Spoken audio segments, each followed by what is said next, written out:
Dios les bendiga, mis amados hermanos, esta preciosa y bendita noche. Estamos con mi esposa en esta preciosa casa, con el único propósito es aprender de las Escrituras. El maestro dijo una cierta verdad profunda y maravillosa, 5:39 de San Juan: escudriñad mis Escrituras, porque os parece que en ella encontraréis la vida eterna. Esta primera clase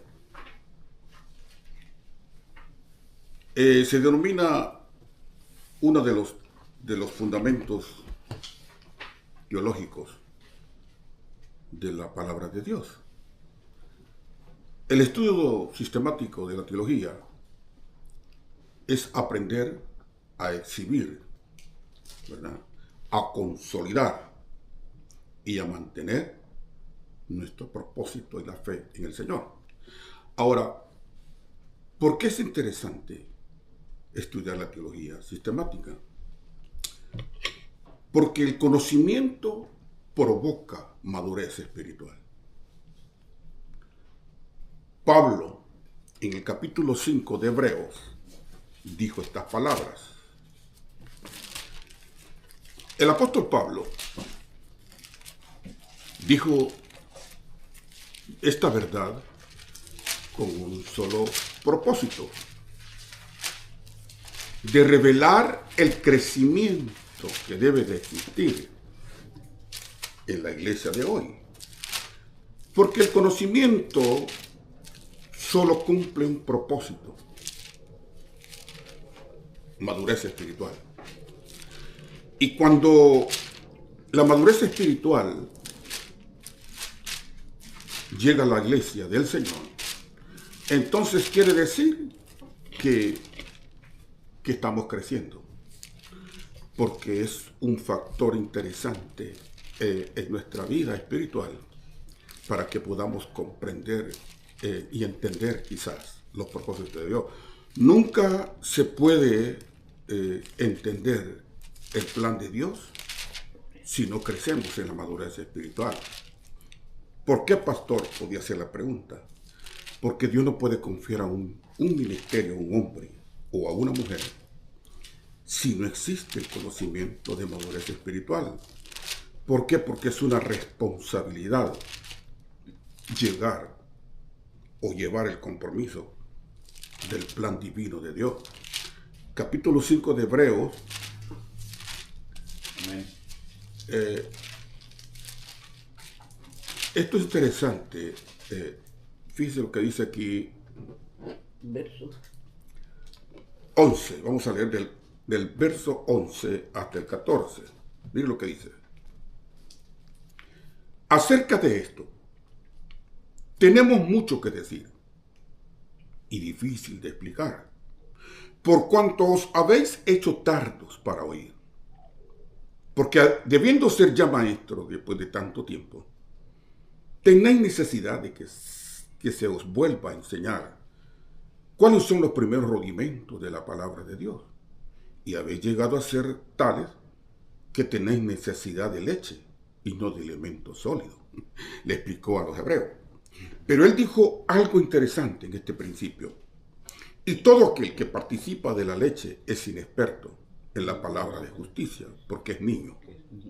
Pero el alimento sólido es para los que han alcanzado madurez, para los que por el uso tienen los sentidos ejercitados en el discernimiento del bien y del mal. Entonces quiere decir que la teología sistemática cumple este principio: despertar en nuestra vida un conocimiento para llevarnos a la madurez espiritual. Y cuando uno llega a la madurez espiritual, discierne por el conocimiento y por el Espíritu Santo lo que conviene y no conviene. Por ejemplo, yo no puedo dar fruto si no tengo un conocimiento. ¿Por qué razón? El maestro fue bien claro y dijo: por sus frutos vas a conocer. Entonces quiere decir que mi forma de vivir, predico yo con mi forma de caminar, mi forma de actuar, estoy hablando con la Escritura, porque tengo el conocimiento de la madurez espiritual de dirigirme en esta tierra. Entonces, eso cambia la perspectiva, ¿verdad?, de la teología. Y ese principio nos permite a nosotros, como iglesia del Señor, prepararnos cada día. Por eso dice el apóstol Pablo en 1 Corintios, en el capítulo 2, en el verso 11. No sé si mi esposa me puede ayudar un poquito. 1 Corintios. Capítulo 2. Vamos a irnos al verso 6 al 16. Este principio Pablo lo explica de esa manera tan profunda y maravillosa. El verso 6. Sí. Sin embargo, hablamos sabiduría entre los que han alcanzado madurez. Oiga, sigue hablando la escritura de la madurez. Ajá. Y sabiduría no de este siglo, ni de los príncipes de este siglo que parecen, más hablamos sabiduría de Dios en misterio, la sabiduría oculta, la cual Dios predestinó antes de los siglos para nuestra gloria, la que ninguno de los príncipes de este siglo conoció, porque si lo hubieran conocido, nunca habrían crucificado al Señor de gloria. ¿Qué quiere decir? Antes, si este conocimiento hubiera existido antes, el sacrificio, la salvación no hubiera llegado a nuestra vida. Porque la gente dice, no nos matemos porque Él viene a salvar al mundo. Entonces Dios escondió este misterio para la iglesia, no para la gente que no iba a ser parte. Y como Él llegó a los judíos, y los judíos no eran parte de la iglesia que Dios iba a salvar. Sigue el siguiente verso. Antes bien, como está escrito, cosas que ojo no vio, ni oído oyó, ni han subido en corazón de hombre, son las que Dios preparó para los que le aman. Pero Dios nos las reveló a nosotros por el Espíritu, porque el Espíritu todo lo escudriña, aún lo profundo de Dios. Porque ¿quién de los hombres sabe las cosas del hombre, sino el espíritu del hombre que está en él? Así tampoco nadie conoció las cosas de Dios, sino el espíritu de Dios. Nosotros no hemos recibido el espíritu del mundo, sino el espíritu que proviene de Dios. ¿Para qué? Para que sepamos lo que Dios nos ha concedido. Entonces, Pablo explica un poco más profundo y habla que la madurez consiste en ser guiado por el Espíritu. Ahora, cuando la teología se explica basada en el conocimiento de las Escrituras, entonces la iglesia se vuelve robusta, la iglesia se vuelve madura y la iglesia comienza a recibir dones espirituales y comienza a discernir cuál es el plan y el propósito de Dios. Por ejemplo, fíjate, ¿cuál es el valor de la adoración? Yo puedo decir, yo adoro a Dios. ¿Qué es lo que provoca que yo la adore? Sería la pregunta. La adoración es un factor de conocimiento. ¿Por qué? Jesús le dijo a la samaritana, vosotros adoráis lo que no sabéis. Nosotros adoramos lo que sabemos. Entonces quiere decir, para llegar a ese nivel de decir yo adoro a Dios, tiene que haber un factor de conocimiento. Para decir yo tengo el conocimiento para adorarlo. ¿Verdad? Y ese principio es el que la iglesia tiene que practicar en nuestra vida. Por ejemplo, ¿por qué es interesante en la teología conocer el programa divino de las edades?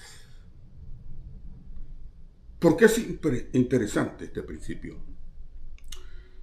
Porque Dios usó, fíjate bien, el crono del hombre, que es el tiempo humano, para empequeñecerse, imagínense. empequeñecerse y humillarse de tener necesidad. Él no tiene necesidad de nosotros. Nosotros sí lo tenemos. Pero Él se empequeñeció de humillarse a sí mismo, dice la Escritura, para que lo pudiéramos conocer, no teniendo necesidad de Él de nosotros. Alguien me dijo a mí en cierta oportunidad, ¿verdad? Pastor, la santidad de Dios, me dice, es una obligación para Dios. No le digo yo. La santidad es para... Se lo voy a explicar. 22 de Job dice estas palabras en el capítulo 22. Miren lo que dice Job en el capítulo 22, verso 2. Si alguien lo encuentra. Miren lo que dice. Estas palabras. ¿Traerá el hombre provecho a Dios? Al contrario, para sí mismo es provechoso el hombre sabio. Oiga, ¿qué quiere decir? Quiso decir Job, ¿qué provecho saca Dios de nosotros? Nada. Siguiente verso. ¿Tiene el contentamiento el omnipotente en que tú seas justificado? ¿O provecho de que tú hagas perfecto tus caminos? En otras palabras, quiso decir en el verso 2, la pregunta, ¿traerá el hombre provecho a Dios? En otras palabras, ¿qué le podemos dar a Dios nosotros? Nada. ¿Entiendes? Y cuando existe este principio en la teología, entonces quiere decir que nada de lo que yo hago necesita Dios de mí. Nada. Porque Él es soberano. Él es absoluto. Y Él es el Rey de Reyes, Señor de los Señores. Cuando uno ya comienza a entender este principio, entonces comienza la primera actitud. Nos humillamos. Porque reconocemos que nada tenemos que Dios necesita de nosotros. Nosotros somos los necesitados de Dios. Y ahí comienza el programa de las edades, donde Dios comienza a establecer el plan y el propósito. Fíjese, por ejemplo, una de las ignorancias más grandes que existe en la vida natural es desconocer el por qué existimos. Millones y millones de seres humanos van a ir a parar a un infierno porque no entendieron por qué vinieron al mundo. A ellos no le preguntaron, ¿quieren nacer en esta tierra? Cuando uno estudia la Andrómeda, el Alfa de Centauro, en ese vasto universo, nos damos cuenta que en el mapa mundi, la Tierra es un puntito chiquito en esa inmensidad de creación. Fíjate, ¿por qué no nos mandó a Marte? A Plutón. Habiendo planetas más grandes que la Tierra, Dios tenía un plan y un propósito. Dios estableció sus planes y propósitos a la iglesia, al factor terrenal. Eso se llama el crono del hombre. Humillarse a Dios, a este miserable mundo, para decir, yo soy el Dios de ustedes, Amén. el Rey David. Entonces quiero decir que Él vino a impartir un plan y un propósito llamado el reino de los cielos. Y ese reino lo quería establecer con hombres de carne y hueso. Hay tres creaciones perfectas de Dios.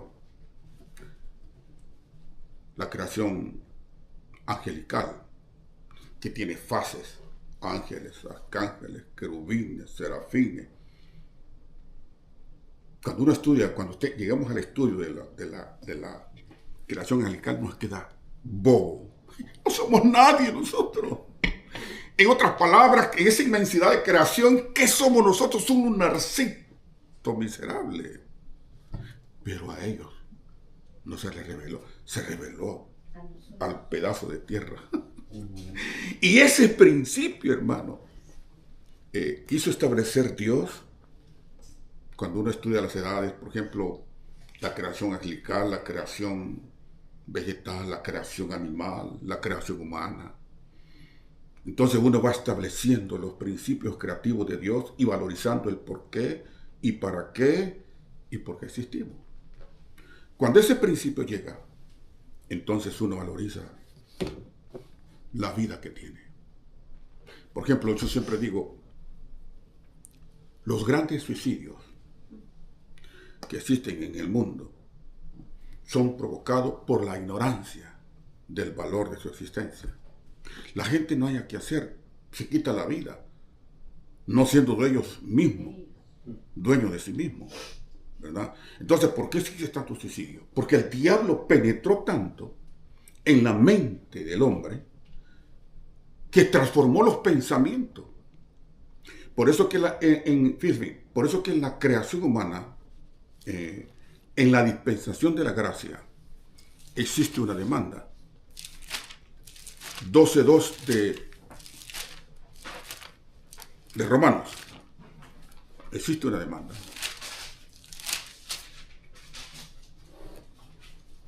No os conforméis a este siglo, sino transformaos por medio de la renovación de vuestro entendimiento, para que comprobéis cuál sea la buena voluntad de Dios, agradable y perfecta.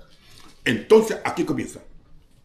Pastor Elías, ¿dónde puede comenzar la transformación de la iglesia?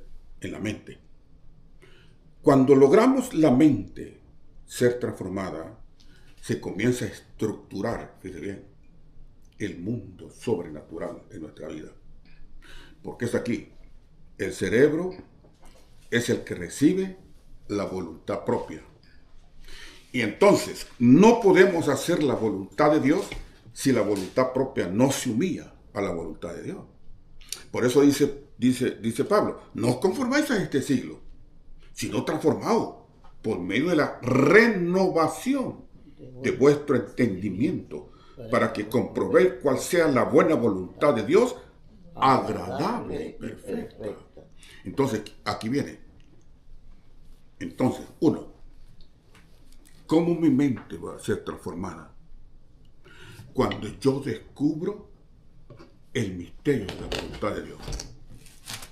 Efesios 1, 8 y 9. Mira lo que dice.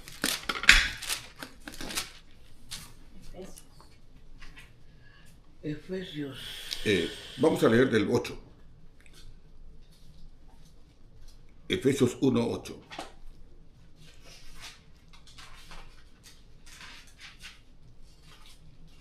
La cual Dios nos dio en abundancia con toda sabiduría y entendimiento. 9. Él nos hizo conocer el misterio de su voluntad conforme al buen propósito que de antemano estableció en Cristo. ¿De qué? Para llevarlo a cabo cuando se cumpliera el tiempo. Esto es reunir en él todas las cosas, tanto las del cielo como las de la tierra. Bendito Dios. Entonces, si yo no descubro cuál es la voluntad de Dios, mi mente no puede ser transformada, porque yo desconozco lo que a Dios le gusta. Vaya, por ejemplo, fíjate, aquí entra este principio que damos ahora al principio.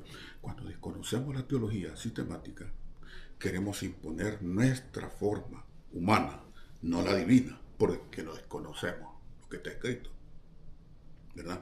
Y eso, por eso yo siempre creo que el legado más grande que Dios nos puede haber dejado, aparte de la salvación, es conocerlo a Él. ¿Por qué razón? Porque en todas las escrituras existe este principio de conocimiento. 43:10, si no me equivoco, de Isaías. Quiero ver. Esto fíjese, el Espíritu Santo me lo trajo aquí, no lo tengo nada en este papel, sino que lo estamos dando porque Dios nos está. Mire lo que dice en el verso 10 del 43.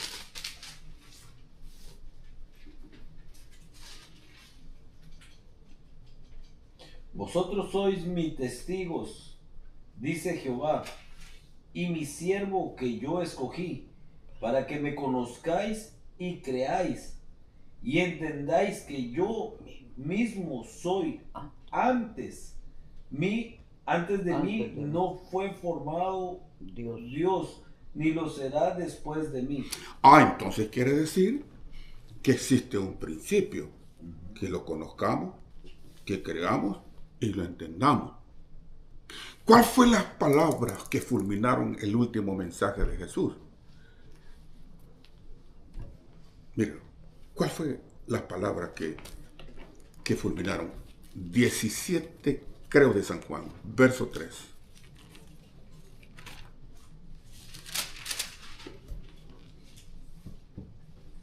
Mire lo que dijo el maestro. Juan 17. Sí, 17, verso 3 de San Juan. Y esta es la vida eterna.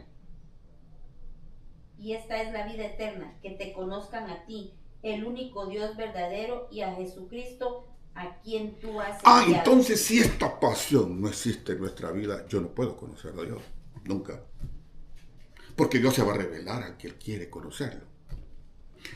Isaías dijo, para que me conozcáis, dice, entendáis que yo soy Dios. El maestro lo confirma y dice esta verdad. Y esta es la vida eterna, que te conozcan a ti, el único Dios verdadero, y a Jesucristo a quien has enviado. En otras palabras, el principio del conocimiento de Dios, que nosotros es el compromiso, es este: tener esa hambre de conocerlo a Él, tener esa hambre de saber quién es Él. Yo no puedo decir, yo soy transformado y no conozco sus mandamientos, ¿verdad?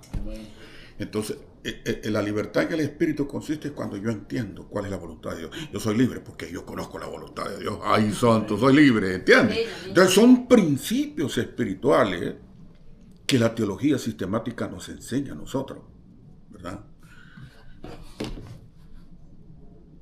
¿Qué es lo que yo no estoy de acuerdo? Y esto lo digo abiertamente en cualquier lugar que enseño. Que ahora se ha comercializado la palabra. Hay universidades teológicas, institutos teológicos, pero te enseñan 2 textos y te cobran $1,000 en el mes y no te enseñan nada. ¿Por qué? Porque comercializaron la verdad de Dios. Esto no es así. Si esto fuera nuestro personalmente, entonces sí, este es mío, yo lo hice, amén. Tengo el sentido común de decir, denme esto porque yo lo hice. Pero nada es nuestro.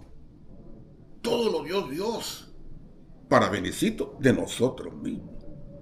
Entonces, cuando este principio existe, entonces quiere decir que hemos entrado al patrón del programa de las edades. Y cuando uno entra a este nivel de conocimiento, entonces uno va entendiendo el por qué uno existe. ¿Cuál es el propósito de vivir en este mundo? ¿Por qué no me mandó a Marte? Para Plutón. Que si en Marte Dios tiene un plan, es allá. Pero como yo vivo aquí es lo que tengo que recibir, ¿no entiendes? Entonces, cuando esos principios surgen en la vida nuestra, entonces Dios usó, fíjese, aquí viene lo que le llamamos el factor de humillación. Ahora, este es un espionaje. Nosotros somos un producto de espionaje espiritual. ¿Por qué, pastor? Porque hubo una traición, hubo un pecado en la eternidad. Dios había creado un querubín tan perfecto, se explicaba la vez pasada a ustedes. Y eso provocó que Él se enalteciera. Mire, Dios le permitió hasta tener un trono cerca de Él. Era el segundo después de Dios. Era tan bello, tan perfecto este querubín, que Él se creyó que podía ocupar el trono de Dios. Y es ahí donde nació la primera vez la actitud humana, hasta hoy, la envidia. Ahora, eso se descubre en la eternidad y Dios lo desecha. Y lo desecha y lo expulsa. Porque Dios conoce todas las intenciones del corazón. Y como no iba a escudriñar la mente de este querubín, es decir, entonces lo desechó. Pero este principio es interesante. ¿Por qué nació, fíjense, este plan que hoy estamos tratando de descubrir? Uno, esta tierra es una reconstrucción de la original.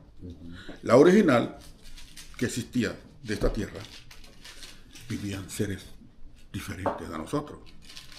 Habían gigantes, habían dinosaurios. Era un mundo muy diferente. Entonces, ¿qué pasó? Que por eso la ciencia no cree en Dios, porque encontró vestigios de esqueletos de animales gigantes que no existen hoy, que se llama la prehistoria, ¿verdad? Encontró gigantes, huesos de hombre gigantes.